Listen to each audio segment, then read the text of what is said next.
Hello, folks, and welcome to another episode of the Cubs Lion Podcast. I'm Ryan Dunleavy, And I'm Ron Zelinsky. and today the Cubs lost to the Reds in Game One of the series, 3-2, in what might have been the most disheartening game of the season. Just terrible baseball. The bats were inexistent. No heads-up baseball. A bunch of dumb mistakes, and they can't hit off of a bad Reds bullpen. Ryan, what were some of your takeaways? Leaving guys on base runners not touching bases. I mean, you know, I know it's all fun in games and all that, but you got Dansby up here laughing at the press conference. That just pisses me off. Like, you know, you made a game changing mistake and you're up there laughing. Like, come on now. But I mean, this game is just. I don't even know. They can't hit the ball anymore. The bullpen is shaky again. Like only three. Ben Brown pitched really well tonight, so hats off to him. But Brazier's been shaky. I don't know if you can, necessarily let go of him because he's got the playoff experience you need. But I mean, yeah, just like you said, a disheartening game, and you have to win tomorrow because if you don't, I think you're gonna get swept. Yeah, especially with Andrew Abbott throwing the ball in Game 3. I don't have a good feeling about that. But here's my one thing. You got Tom Ricketts shown on marquee, like cheering for the guys in the front row. But this is on him. If he let Jed spend money, Jed could have cooked up some trades. He could have made some big moves, and this team could be in a big position. Let me go through this. Milwaukee made their team better. The Dodgers made their team better. The Phillies made their team better. The Mets made their team better. The Padres did. The Reds did. Every team did except the Cubs. The Cubs got a bunch of mediocre pickups, and Ricketts is pretending like he's cheering for the team. Just like, dude, go do something else. Stay the hell away from the field. Like, you've no value there. Like, if you're not gonna let the team spend money, then stay away. Like, it's just a joke at this point. Yeah, like he's acting like he cares. If he really would have cared, then he would have made some moves and made this team a lot better. The thing is, they were just talking about it. Soroka had some discomfort before he even pitched today. So, so think about it. You already overpaid for Soroka. There was an injury there that you decided to ignore. Now he's headed to the IL, so he's going to have no impact for maybe a month or even more. And now you got to figure out what to do again. You're left with again a shaky Jamison Tyone, Gavin Hollowell, Brooks Kriske, or you move Ben Brown back into the starting rotation. They're in some deep trouble right now. I mean, again, the Milwaukee 5-game series. How big that is, it's just unbelievable. I mean, it is the again, it's bigger than the 3-game they just had in Milwaukee, and you're in deep crap Yeah, for that and series. If like, And here's my thing though, like if you're a Cubs fan, you want to go to that series, but if you're Rick, it's probably gonna be five sold out crowds. You're gonna make a bunch of money from that, and then you're just gonna piss it all away and do jack in the off season. yeah, like that's the thing. Like I look at it now and I'm like, oh, I want to be there for one of the games. Like that's gonna be an electric crowd. I want to be there, but do I really? Do I want to go there, spend $60 on a ticket, spend $30 on food to watch a mediocre performance and a loss? Because they're not going to show up. They're going to lose that game by 4 more runs. Like it's just like he doesn't care. So why should I? 100%. And I bought this. I got some Cubby socks on right now, believe it or not. And I'm doing all that, just paying probably 35 for the hat, probably 50 for the shirt. And your family has season tickets, so they Yeah, pay even more.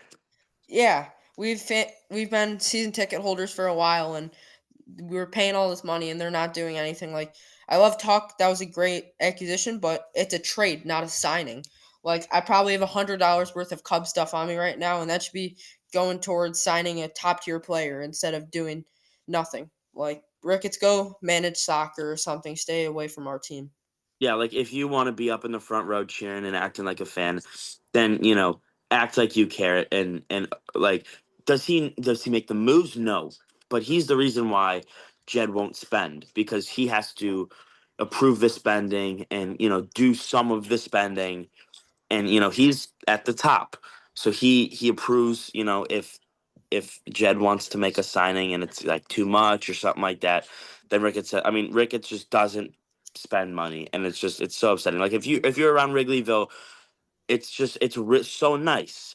And why is it nice? It's because the Ricketts have a lot of money, and all they do is spend it on meaningless things. Yeah, 100%. And about Soroka, why are you going to pitch him in a starting role in a big game when he's hurt and now you're probably without him for a month and you just gave two top prospects away for 2 innings of Mike Soroka? And who knows how he's going to be? He has to go back to Iowa. He has to rehab. Probably he's not even going to start another game for the Chicago Cubs. He'll start one game for the Chicago Cubs and it was 2 innings. So that's terrible. Not on Soroka's part, on the Cubs. He should have never started that game if he had shoulder discomfort. Why are you pushing him to start that game? That makes no sense. That's terrible on Craig Counsell, on Jed Hoyer, on their pitching coaches. That's terrible on everybody. That's awful. Yeah, I mean, we might not see him until mid-September. You know, the 15-day IL is not necessarily you come back in 15 days. That's you're eligible to come back in 15 days. If you're injured for 55 days, you're on the 15-day IL. So there's a chance we don't see him until like September 20th. Why? I mean, again, you already overpaid for Soroka when he's 100% healthy. There's a lingering issue apparently, or it might have just like popped up. You're pitching him when he's hurt. He's now on the IL. I mean, it's terrible managing. Why did Jed not, because again, you can ask, how is he? Is he healthy? And they have to be They're honest. They can't. physical. You can get the physical. They can't lie and say he's good. Why would you not either ask for that or why would you ignore it? Or check a physical. That's on the scouting department. That's on the entire front office. That's garbage. Before we get into it, shout out to our sponsor, Mark's Card Shop. Thank you for sponsoring today's show. Make sure to go check out our latest interview with Alex Cohen. Some good questions and some good answers there, so make sure to go check it out. So we'll get into today's recap. Cubs lose this ball game 3-2. Scott Barlow gets the win. He's now 5-0 on the year with a 3.75 ERA. Ryan Brazier gets the loss. He's 0-1 on the year with a 3.27 ERA. Emilio Pagan gets the save. His 24th on the year. He's now a 2.98 ERA. With the Brewers win 3-1 over the Braves tonight, the Cubs are now 3 games back in the divisional race and have a 3-game lead in the wild card. So not terrible, but that 5-game series is going to be the biggest series the Cubs have played in probably 5 years, honestly. So that's I mean, going to be that's I think that's as big as the 2020 series against Miami in the playoffs. But yeah, I mean, I'm not gonna lie to you. Unless I see a spark in these next 2 weeks, I don't have a single hope that they're gonna even take 2 games in that series. Yeah, and that's the most exciting we've been as Cubs fans. We're like, Ken Rosenthal, the Cubs are going to be the most active team on the deadline. We heard all these rumors, and Jed Hoyer and Tom Ricketts do nothing, and that's brutal. Like, oh, we don't want to give up all these top prospects. Who cares? You have 10 shortstops that are in your top 30. You have You have 15 100 outfielders. outfielders. I know, like, it doesn't hurt to trade one or two. Like, grow a pair of balls and make a trade. Like, that's And just garbage. the whole Jed Hoyer, the goal is to be good all the time, not up and down. Give me a break, dude. Baseball is the only sport where a superstar can be good from age 25 to like 39. So why don't you go out and sign a star 27-year-old or trade for a star 27-year-old? You're gonna have him for more than 10 years. Juan Soto, don't know exactly how old he is, but he had what is it, a 10, 11, 12 year contract? Yeah. There you go. It's not like he's 21. Like it's unbelievable. Yeah, so we'll get into the recap. Soroka strikes out Friedel on 4 pitches to start. Nasty slurve gets him swinging. He walks Matt McLean on 4 pitches. Then Matt McLean steals second, but Ellie De La Cruz strikes out on a nice slurve again. His slurve was on point today. And then he strikes out all 3 of his outs. Austin Hayes strikes out on another slurve. All 4 of his strikeouts were on the slurve. That looked pretty nice. Just a Matt McLean walk, but he strikes out the side. Nico Horner grounds out 2 strikes. He kind of chases a curveball. Weak ground out to Steer. Puts it in play, though. Kyle Tucker hits a really good shot, but Steer makes a really nice diving grab there. This was a full count, I believe. Lodolo was 3-0. He battles back. Two very questionable calls on Tucker, and then there was a sinker right down the middle. Turns on it, hits it hard, but Spencer Steer makes a hell of a play. And Seiya Suzuki, 0-2 pitch, swings at a low changeup and weak ground ball to Spencer Steer. So Steer makes all 3 outs in the first inning for the Reds. Good defensive inning for him. Gavin Lux grounds out. Spencer Steer hits a fly out to Willie Castro's ball was smoked, but right to him. And then Michael Adolo. Oh my gosh. I'm just at a loss of words today after that Cubs game. Mike Soroka serves up a 3-2 slurve right down the middle where Tyler Stevenson likes it. And he hits a line drive out of it into the basket, makes it a 1-0 game. Nothing too worried about, though, because he did look good. And then we hear the report that you got Ben Brown up in the bullpen. We didn't know if this was like scheduled. Soroka go 2 innings and Ben Brown go a couple innings. We That's had what. no No, clue. yeah, that's 100% what I was like. Oh, okay. Like, I kind of like the move, right? You don't go 1 inning. You get Soroka up and going. You get 2 innings, two pretty good innings, and you get Ben Brown in there. Maybe Ben Brown can take that. He was very good tonight. But then you get the One bright side report. for sure. Yeah, but then you get the report that he's tugging at the right shoulder. He says he's done. So both starters go down with injuries. So that was pretty wild. Yeah, it was. I don't know the last time I saw that happen. 2 injuries. Carson Kelly grounds out to start the bottom of the second. Willie Castro strikes out on he got called out. This was a really, really bad call. I know he swung at 2 garbage pitches to start, but this was not a strike. I don't know. That was a terrible call by CB Buckner. And then that would be the last pitch thrown on the night for Lodolo. Martinez comes in, and then JT flies out to Fraley on an outside fastball. And then top of third, Ben Brown comes in, gets a 1-2-3 inning, including a strikeout on Matt McLean. Painted a nice little curveball there. He also threw a changeup tonight, which looked good. I will say that. Then Ian Happ starts out the inning. He hits a smoker to Jake Fraley. This was 110 off the bat. This was a 0-2 fastball down the pipe, and Ian Happ makes no mistake. And then Dansby Swanson, 1-1 count, slider up and in. Dansby takes this ball, hits a bomb, 415. 103 miles an hour off the bat, his 17th bomb on the year. Huge swing from Dansby. Cubs get the momentum, 2-1 lead. How hype were you during this moment? Really hype. I mean, like you said, the Reds bullpen's been really shaky. I thought this was just a start. I was like, all right, hopefully the offense can, get going, score, 5 or 6 tonight, win this by a couple runs. Boy, how I was wrong, but yeah, I was pretty hype in this moment. Yeah, then Matt Shaw pops out to Spencer Steer in foul territory. Nico grounds out to Brian Hayes, and then Kyle Tucker grounds out to Spencer Steer. But the Cubs get out of the inning with a 2-1 lead. Then Ellie De La Cruz takes a hack at a 3-0 fastball where he likes it. Nico Horner makes one of the best plays I've seen in a while. Dives, throws it from his back, like great play. He's the heart and soul of this team, and he's been balling out as of late. Austin Hayes flies out to Ian Happ. This ball was hit pretty well, but right to Ian Happ. And then Gavin Lux got called out on strikes on a 2-2 pitch. Kind of a questionable call, but we'll take it because kind of a makeup call for that Willie Castro. And he was also like garbage the whole night. Like Yeah, he the, was the really zone bad. was the zone was awful. Yeah. And then the bottom of the fourth, the Cubs go down 1-2-3. You'll see a lot of this as of late. Seiya Suzuki flied out. Another good hit ball, but right to Austin Hayes. Carson Kelly lines out. And then Willie Castro grounds out to second base. All these balls were hitting at over 90 miles an hour, but none of them fell. So that's kind of a mix of bad luck and just bad baseball tonight. Top of the fifth with 1 out, Dansby Swanson makes an error, but Ben Brown strikes out the next 2 batters. Looks really good. Then Scott Barlow relieves Nick Martinez in the fifth. Michael Busch comes in as a pinch hitter. He strikes out. He strikes out on 3 pitches. Got called out on kind of a questionable call, but he swung at a garbage curveball the pitch before that. Ian Happ strikes out on a low curveball. He swung right through this again. And then Dansby Swanson strikes out on a low sweeper that would have been ball four. A lot of this Cubs swinging at ball four, just garbage.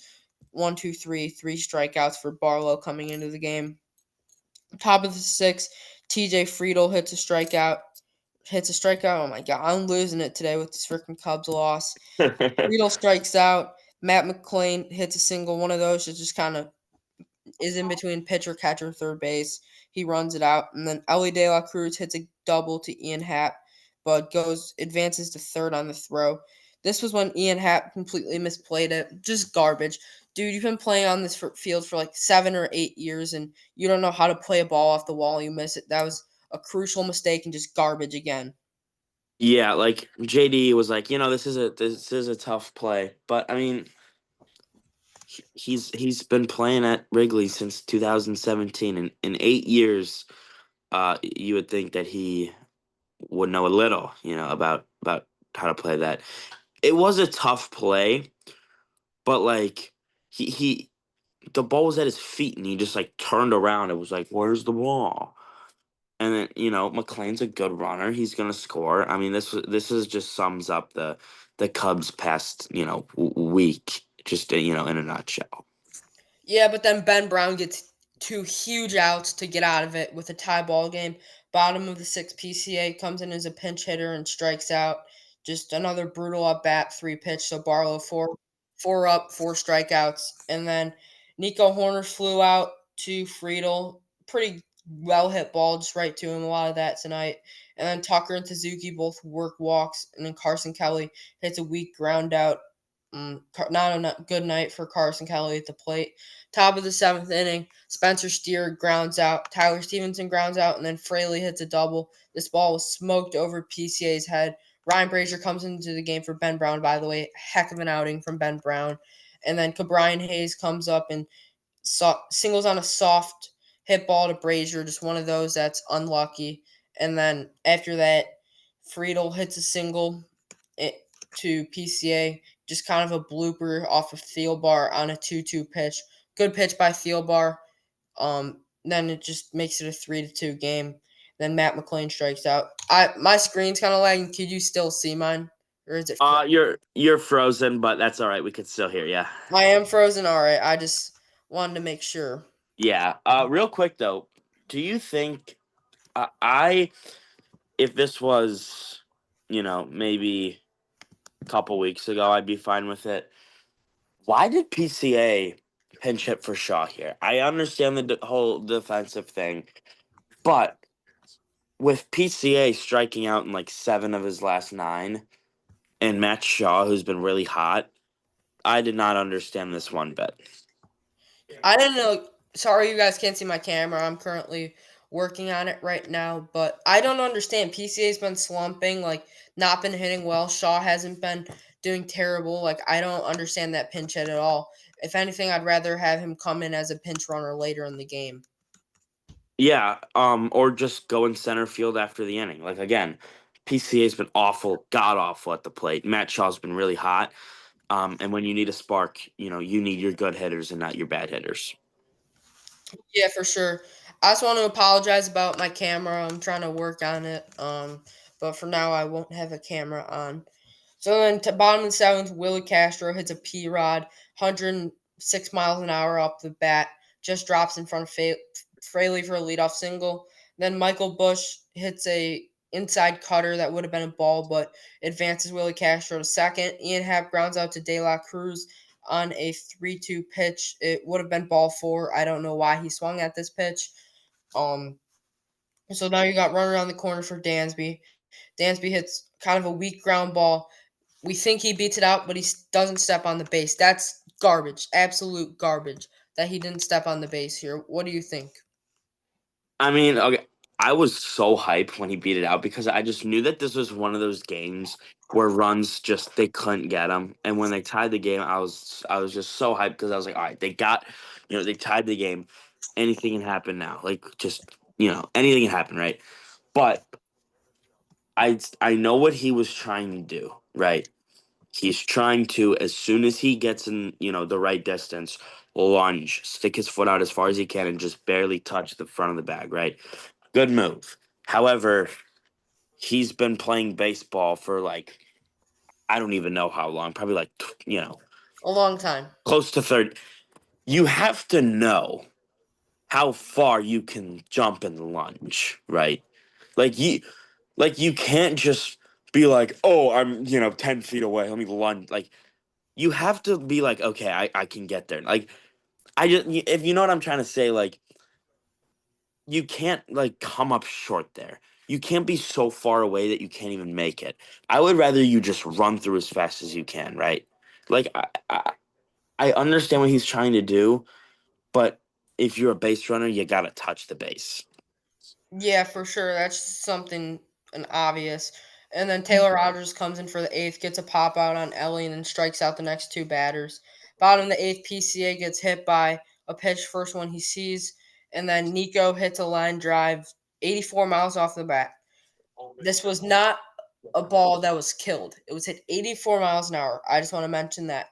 Right to him. PCA gets way too aggressive, gets doubled off. That was garbage again. Just some Cubs with their heads in their butt the entire night. Um, okay, so the thing about PCA, right? He's trying to be aggressive because he knows he's the time run. So the aggression there, I'm not gonna dock him so much for because again, he is the tying run. He knows he needs to score. But you're taught JD said this, when you're playing baseball, you're taught to freeze on a line drive. What did he do? Take one hard step towards second. When PCA's momentum who can fly is going one way, it's hard to put the brakes on and sprint the other way. We saw that he tripped or he slipped or something like that, can't get back in time, and all hope was lost when that happened. But yeah, I mean it's trying to I mean he's trying to be aggressive and score as the time run. He was probably going to try and get to third if that got through, but you're taught to freeze out a line drive, and he got too aggressive. Yeah, he did. And I don't know why they didn't steal PCA personally. I would have had Nico take a pitch, get him to second, bunt with Nico, and then have Tucker next up at bat. Hopefully he can knock PCA in. I would have stole the bag and bunted, but I don't really know what Craig Counsell was doing here, but it's whatever. Can't go back and change it. Kyle Tucker strikes out after that. Another terrible at bat from Tucker. He didn't even wasn't even close. He swung through three fastballs, just garbage, garbage is what Kyle Tucker has been as of late. And then the top of the ninth inning, Drew Pomeranz comes in, gets a 1-2-3 inning. Seiya Suzuki works a full count, hell of an at bat, and swings that ball for high fastball, not even close. Suzuki gets on. Cubs have the first guy, but nope, he decides to have no self discipline and he swings through a high fastball that was ball four, and that's putting yourself before the team. Oh, I was just actually gonna say that. I mean, the 2-1 cutter, not really. I mean, it wasn't. It obviously didn't cross the plate close. But when it left his hand, it really never was a strike and dipped, out of the zone. It never was a strike. He tried to pull the ball. His front shoulder came out. He had no chance at it. 3-1 count there. Then the foul ball is a splitter. Probably takes that. Could be called a ball, but with the zone tonight, probably wouldn't have. The next pitch, dirt ball. However, 2-2, I don't think you're throwing the same pitch as 3-1 or 3-2. It would have been. And then the strikeout pitch. His eyes lit up. He thought he could hit it out, and it was a terrible, terrible, terrible ball. He saw the ball high. I mean, tried to elevate, and it was at his eyes. Tried to hit a homer and be the hero, and I mean, that's just not what you need when you're trying to rally. No, not at all. That's a rally killer, especially with one out. Then Carson Kelly comes up and he cannot catch on to a fastball. He swings right through a fastball, literally right down the middle where he wants it, and swings right through it. And then Willie Castro comes up and hits a weak ground ball to shortstop. Ellie makes that play, and that's ball game. Just so defeated from that game. Yeah, I mean, they've been trying to get to 20 games over 500 for a long time now. I don't think they have this season. The cap has been 19, and yeah, they're gonna have to win these next two to do it. Brewers win, so they're now three back. I was talking on Twitter with somebody about this. As much as I think the division is kind of a stretch now, I think we can all make our decisions about that, in 2 weeks when they meet at Wrigley. Because if let's say the Cubs are five back, right, and they somehow sweep, then they're tied. Let's say the Brewers are one game up and they win four, then they're like five or four or whatever it would be. So I mean, I think, and then that's the last time they play. So that is going to be the decider of who I think the division's going to go to. The winner of that series gets the tiebreaker. I mean, it's a huge series. So yeah, I mean, you got to now focus on defending your wild card position, and then get to the division when the Milwaukee series gets here. Yeah, another thing is the Cubs only put up 3 hits against a bad bullpen, and Lodolo was cruising, and then you get him out of the game. Like, obviously, you never want to have anyone injured, but that was a blessing in disguise. But that's just garbage. Off a bad bullpen, you only get 3 hits, 1 hit, and it was only Willie Castro's since the third inning. You got 2 hits in a row, put up 2 runs, and then 1 hit. Like, that's just garbage baseball, and that's terrible. Just so disheartening tonight. Now we'll get into the Cubs pitching. Mike Soroka in his Cubs debut and his birthday goes 2 innings, 1 hit, 1 run. It was earned, 1 walk, 3 strikeouts, 1 home run. He's now at a 4.86 ERA. He was on pace for a really nice start, but unfortunately he got hurt. You never want to see that. I wish Mike the best on his recovery, and hopefully he can get well soon because the Cubs will need him. And then after that, Ben Brown goes 4 innings, 2 hits, 1 run, 1 earned, no walks, 5 strikeouts. Now a 6.04 ERA. Really good outing from Ben Brown. He threw the changeup tonight and had 3 pitches, so that made him a lot better. And I really liked what I saw from Ben Brown tonight. What about you? I think he needs to stay in the bullpen. Like they're gonna need a rotation filler for Soroka now. I hope it's not Ben Brown. He came out. I believe they did. Oh no, he did start on the south side, but again, coming out of the bullpen, in the third inning, so you could be like, oh, it's an opener, but he pitched a gem. That's two straight gems from Ben Brown. I'm really starting to like what I've seen in these last two outings for him. Again, hopefully he stays out in the bullpen, but I really liked what I saw tonight. I assume he will because JMO is back at Wrigley, so I'm sure that JMO will take Soroka's roster spot. Yeah, for sure. I agree with that. So did they? Is he gonna rehab again, or is he up? He's up. Awesome. He didn't look very good in his rehab, so I am quite worried about that. Yeah, me too. He needed one or two more rehab starts. That's just. Not good. And then Brian Brazier comes in, loses the game. He goes 2/3 of an inning, 2 hits, 1 run, 1 earned. No walks, no strikeouts. He's now at a 3.27 ERA. Steelbar comes in for a third of an inning. He gives up a hit. He strikes out the next batter. He's now at a 2.34 ERA. Taylor Rogers comes in for an inning, 1-2-3 inning with 2 strikeouts. He's now at a 2.31 ERA. Then Drew Pomeranz comes in for an inning, 1-2-3 inning, 1.99 ERA. So the bullpen only does give up 1 run, and that was on a bonehead play by, or no, that was Ben Brown. Sorry about that. Brazier struggled, and then um, Friedel hit the blue pit. So just very rough night. But the Cubs pitching was good. Ben Brown was good. That was definitely a bright spot from tonight's game. So now, player of the game for tonight's ball game, I'm going to give it to Scott Barlow. He gets to win 2 innings. He struck out 4. That's my player of the game. Who's yours? It's funny because I was gonna give it to Dansby Swanson right after he beat out that single, but not anymore. Um, I'll give it to. I'm honestly, I'm gonna break the rules a little bit. I'm just gonna go to the Reds bullpen. A talented Cubs offense, or at least has been talented, has been pretty crappy as of late. But they held them to, I believe it 1 hit. was, 1 hit. it was Besides not counting Nick Martinez, 1 hit. one hit. Yeah, I mean that's really good against a what has been talented Cubs offense. Yeah, for sure. My first question is if you're Craig Counsell, Jed Hoyer, anyone in this Cubs organization, what switches, pitching, batting, anything you can think of needs to be made to get this team out of the slump? I mean, first of all, so first JMO rotation. Ben Brown stays in the bullpen. I think they should interpret Ben Brown actually when JMO starts before JMO really starts to get going because it's going to take him a little bit because we just saw the rehab start. I think you only throw JMO 3 or 4 innings. Ben Brown then takes that over.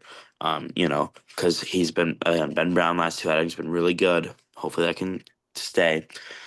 For the hitting, I mean, The lineups just got to change. I mean, if they've been good, they're slumping bad right now. Nico, fine at the leadoff. I think Tucker, I don't know if you can. I mean, maybe Willie Castro goes to the two. Tucker moves to more the 6 or 5 hole. I mean, Bushy, I would probably keep, 1 and 5. I think I would put Bushy at 5. Let's see. I would go Horner 1, Castro 2, Saya 3. Do you keep Carson Kelly at the 4? Um, I think so. Yeah, he's probably the best power bat on this team right now, besides Yes. Seiya and PCA. Yeah. So I would move him to or keep him at the 4, Bushy at 5. Just until he figures it out, people won't come at me. Tucker at 6. I know Kyle Tucker hitting 6 is crazy. Just until he figures it out, because I don't want a rock hitting second where it's just strikeout, strikeout, strikeout on 3 fastballs. He's hitting 160 on fastballs since July 1st. So, I mean, you can't have that as your 2 hitter. Stick him at the 6 until he figures it out. Dansby, I'm fine at the 8. I think you keep Shaw there. Hap 7, Dansby the 8, Shaw 9, or switch Dansby to the 9 and put Shaw at the 8. Or did I leave out I think I left out PCA because Yeah. and then when PCA plays and Castro doesn't or Shaw doesn't, I would probably, where do you put PCA? Because right now he can't be at the 4. Tell me what you think about this order that I just drew up. So in the leadoff spot, I have Nico. 2 spot, I have Willie. 3 spot, I have PCA. 4 spot, I have Michael Bush. 5, I have Seiya. 6, I have Tucker. 7, I have Kelly. 8, I have Happer. 9, I have Dansby. Oh, I actually like that. That's a lot better than what I just. Yeah, I would really like that. I mean, you go Tucker at the 6 again. I like that move. Tucker Um, at the 7, actually. or Tucker at the No, 7. 6, yeah. So I like Nico in the leadoff spot. I don't mind Willie Castro in the 2 spot. PCA, I feel like if he has Nico and Willie, I feel like that would complement him better than Tucker and Seiya would almost. I like Michael Bush at the 4 spot. I never really agreed once they moved him out of the 4 spot and put Dansby and PCA there and Kelly. I think Michael Bush is a good 4 hitter because he gets a lot of hits and he can bring in those runners. Especially you got Nico, Willie, and PCA, the 3 fastest guys on this team. They all can steal bags. They all can bunt. They all can hit. So Michael Bush could be the guy driving runs. Then you still have Seiya and Tuck. They work well together. You could put them at the 5-6 hole. I like that. And then you keep Carson Kelly at the 7. You have Ian at the 8, and then you have Dansby at the 9. Dansby is way better hitter at the 9 and the 8 spot than he is as a 5 or a 6 hitter. Yeah, I agree with that. I mean, he pounded the ball today. Or I remember, our rants back in late June about Dansby being uh the 4 hitter, and we just could not stand it. And I mean, he's been so much better at the 8 or the 9 that it's like I'm glad that they finally woke up and moved him, because he has been hitting the ball a lot better. But yeah, I would probably I agree with that. I like putting Carson back lower. I think he just hits better there. And again, like you said, Saya and Tucker, they work pretty good. I like PC at the 3 because he's a good bunter. So let's say Nico and Willie get on. I mean, you probably need a really good bunt because you got the force at third, or Nico or Willie, you know, double or something like that. You could get the bunt going with PCA there. So yeah, I like that. Yeah. And then my next thing is, as of late, I feel like the Cubs haven't had a real spark. Who do you think's the guy that can provide a spark to this team? I mean, right now it's looking like Willie Castro, right? The new kid coming in. He's been really good. I think he's gotten a hit in each of his Yeah, games he that has. he's played. Yeah, I mean, he's been really good. Nico went over 4 tonight. Rough game from him, but I mean, he's been really good despite this slump.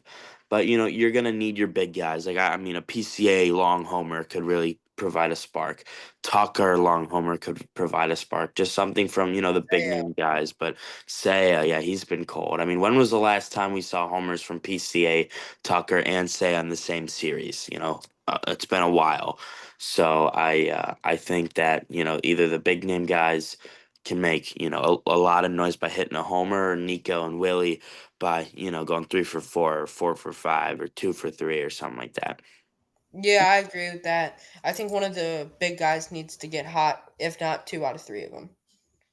And then, I mean, I think we pretty much covered the huge loss of the trade deadline at the start of the episode. What do you think? Yeah, I mean, at the surface, all the trades weren't bad except Soroka. They overpaid, but they didn't do nearly enough. No, not at all. They should have 100% got another starter. Nothing with Soroka, but this is really kicking them in the butt, and karma sucks. If you're not going to make moves, then and you're going to be cheap, then you're going to have to pay the price. Yep. So now we'll do a preview for tomorrow's game. The starters have been confirmed. For the Cubs, it is Shota Imanaga. Shota's coming off a very good start in Milwaukee after a very rocky start in Chicago. He was tip or versus the White Sox, south side of Chicago to be specific. He was kind of tipping his pitches, is what it seemed, but he looked really good against a very good Milwaukee team. So I'm excited to see what he can do for the Reds. First, the Reds tomorrow. What are your kind of expectations for Shota tomorrow? Give him what he did, or give us what he did against Milwaukee. I would love 5 or 6, 1 or 2 runs. I'm never gonna set the standard at scoreless because that's again just not realistic. But 5 or 6 innings, 1 run, 2 runs, I'll take it. Cubs got to hit around Zach Littell. 3.58 ERA. He's been pretty good. He's had his good starts. He's had his bad starts. So they gotta. I mean, okay. Well, the complete key to the game that we had yesterday was get to the bullpen early. That they didn't get to the bullpen early, but the bullpen wound up having to come in early. But they didn't take advantage of that. I would probably just say, if Shota gives up, let's say 2, you score 4, 3, you score 5. Give the bullpen a little cushion. Um, but yeah, that's all I got. Just give the bullpen some cushion. Let them win this game. Yeah, Shota's 8-4 in his last or on the year. He's 8-4, and he is a 3.25 ERA. And then Zach Littell in his Reds debut, he's 8-8 on the year with a 3.58 ERA in 22 games, in 133 and a third of an inning with 89 strikeouts and a 1.12 WHIP. Clearly, he's not a big strikeout guy, but he gets out. He's been pitching very well as of late in his last 7 games. He's a 2.88 ERA. He's only allowed 13 earned runs in his last 40 innings, so he's been very good as of late, coming off of a pretty decent start versus the Yankees, his last as a Ray. So we'll see what tomorrow will bring. Hopefully, the Cubs can get a W and force a rubber match on Wednesday. Yeah, hopefully, again, I mean, the Andrew Abbott start is really, scaring me. So I don't know if they're going to be able to win that game.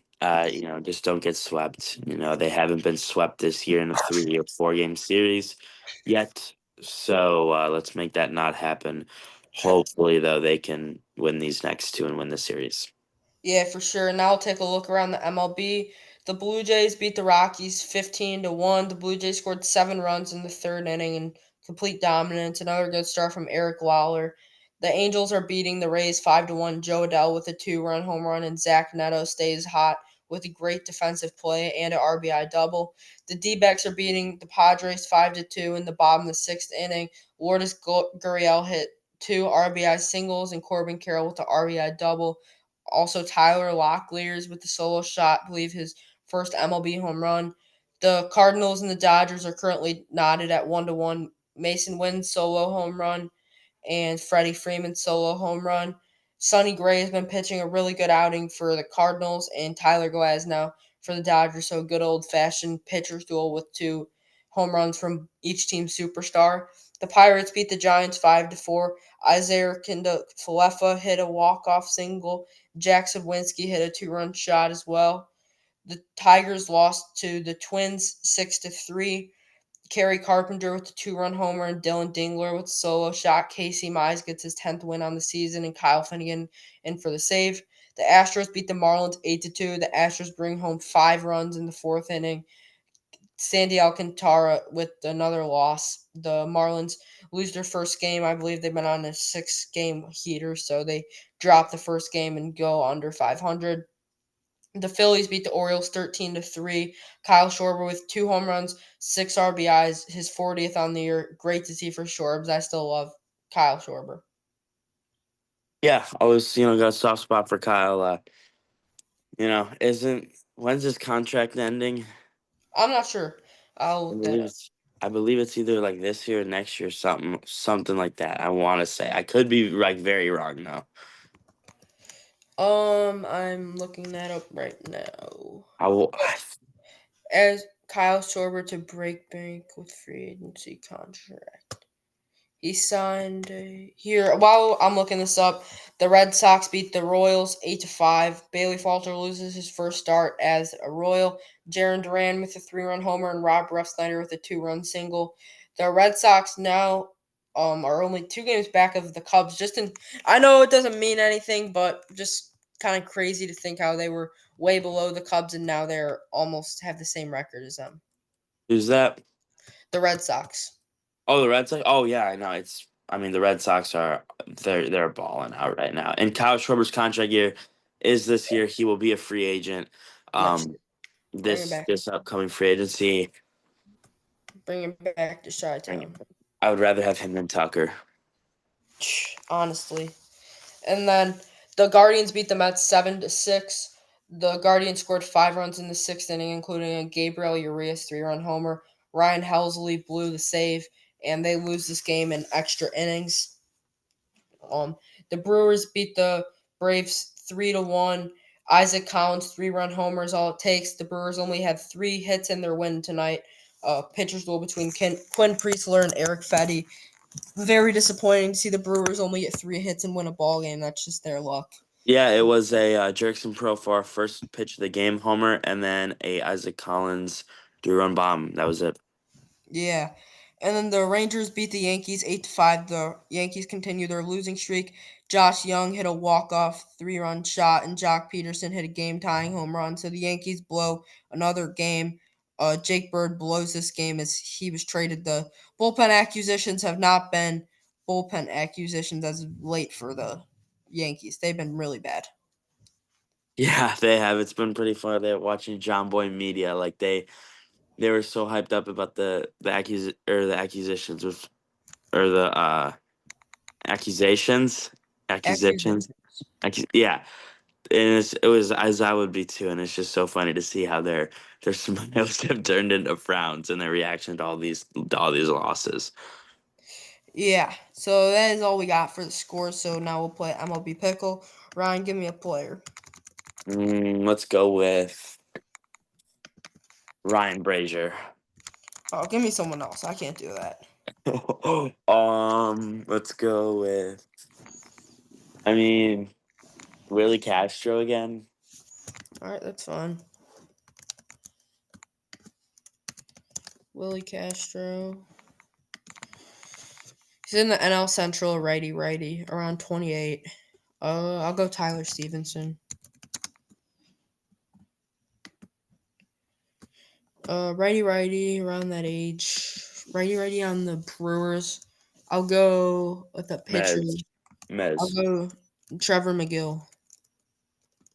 Or Taylor McGill. My bad. Trevor and Taylor, they're brothers. I didn't know this before I interviewed him, but Trevor McGill actually was a Cub for a little bit, and they let him walk away to Milwaukee, and now he's an all-star closer. Love to see it. So we did get the team a righty on Milwaukee. I'm gonna see if he's a starting pitcher and go with Freddie Peralta because he's not from the USA. And that would be who it is. Freddie Peralta is your MLB pickle player of the day. So now we'll play some immaculate grid. Ryan, do you have it pulled up? Cleveland, Toronto, number one. Um, Andres Jimenez. He was traded last season.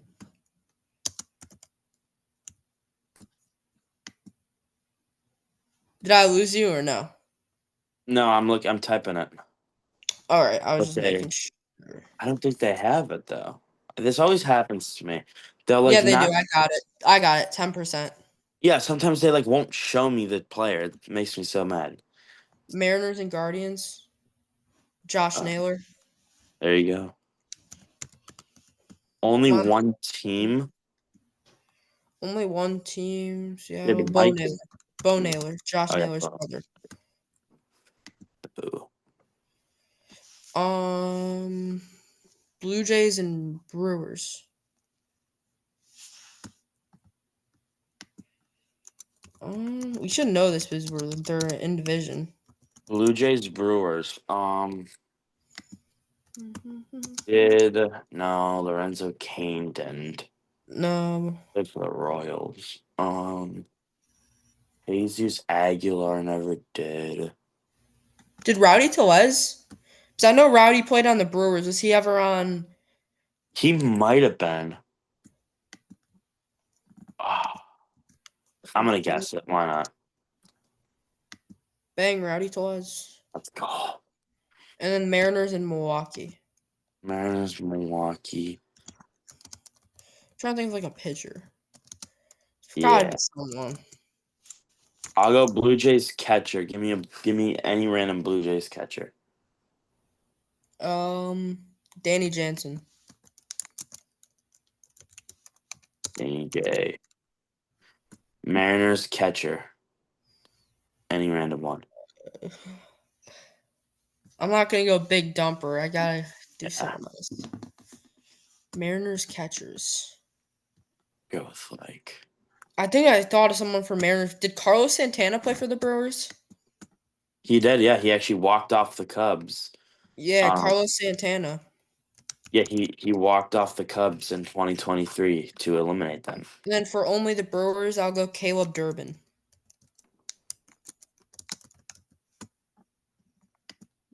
There we go. And then we just need catchers.